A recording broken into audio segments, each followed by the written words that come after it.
গত ১৫ বছরে বাংলাদেশের স্বাস্থ্য খাত একটি দুর্নীতিগ্রস্ত খাত ছিল। তবে আগামীতে যদি নির্বাচিত সরকার আসে তাহলে আমরা একটি মানবিক বাংলাদেশ পাব বলে মন্তব্য করেন বাংলাদেশ ফেডারেল সাংবাদিক ইউনিয়নের মহাসচিব কাদের গনি চৌধুরী। দুপুরে প্রেস ক্লাবে আয়োজিত স্বাস্থ্য সেবায় ইউনানি আয়ুর্বেদিক চিকিৎসা ও বাংলাদেশ প্রেক্ষাপট শীর্ষক কর্মশালায় কথা বলেন তিনি। বলেন, দেশের স্বাস্থ্য খাতের বর্তমান খারাপ পরিস্থিতির জন্য রাষ্ট্র দায়ী।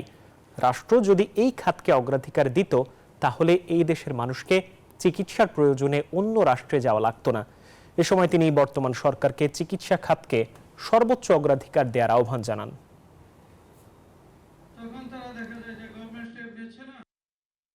গত 15-16 বছর চিকিৎসা ব্যবস্থা পুরোটা ধ্বংস করে দেওয়া যায়, দুর্নীতিকে একেবারে শীর্ষে নিয়ে গিয়েছিল এই খাতটাকে। সেখান থেকে দুর্নীতিমুক্ত বাংলাদেশের দিকে ফিরে আসবে, একটা মানবিক বাংলাদেশের দিকে ফিরে আসবে। সেই মানবিক বাংলাদেশ গঠনের কাজ শুরু হয়ে গেছে।